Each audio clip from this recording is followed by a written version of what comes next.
So I think with every other episode we start with this. Tony, when we start talking about screening, what comes to your mind? What is screening? What are we doing? So screening essentially is like it's more of like a visual barrier, not only for the deer, but even the hunter himself.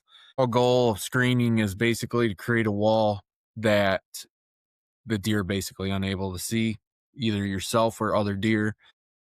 This also creates type of security for the deer just visually, so they could see, short distances. And essentially for the hunter side, it's one for your axis and for drawing deer into a specific area, making them feel more comfortable so you can pull off the shot there. So It's pretty good breakdown for what screening is. I think most people understands what, when you say screening, kind of what we're looking at here. But so screening is an interesting topic because you're probably looking at plants that are going to grow tall enough to be effective at screening. Am I correct with this, or am Sure. I? Yeah. Yep. There's certain varieties of seed there that grow extremely tall. Um there's anything from annuals and perennials. You know, switchgrass is one of them, sorghum.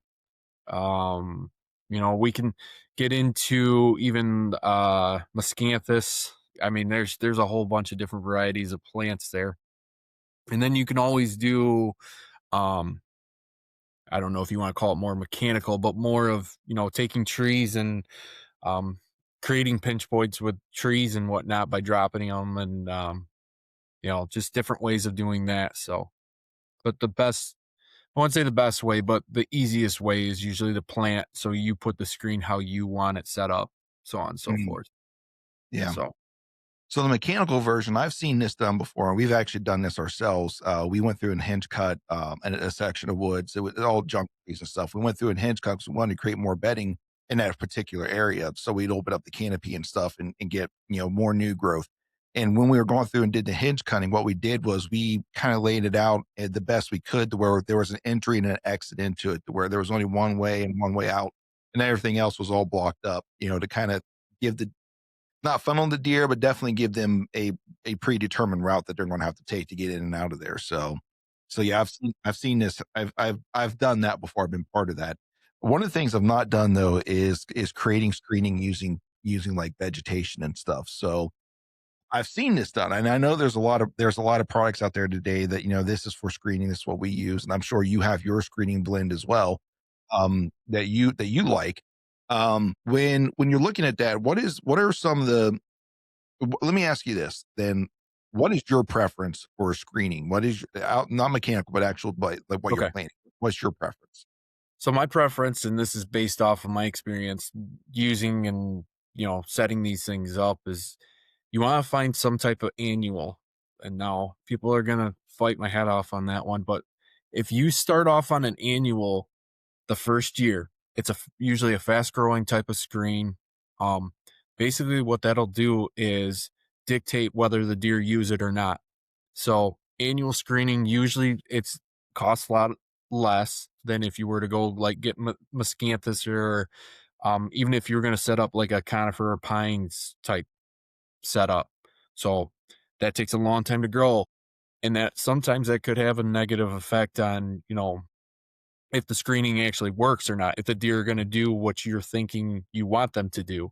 So my preference always is to go with some type of annual screening, fast growing like sorghum or Egyptian wheat or something like that.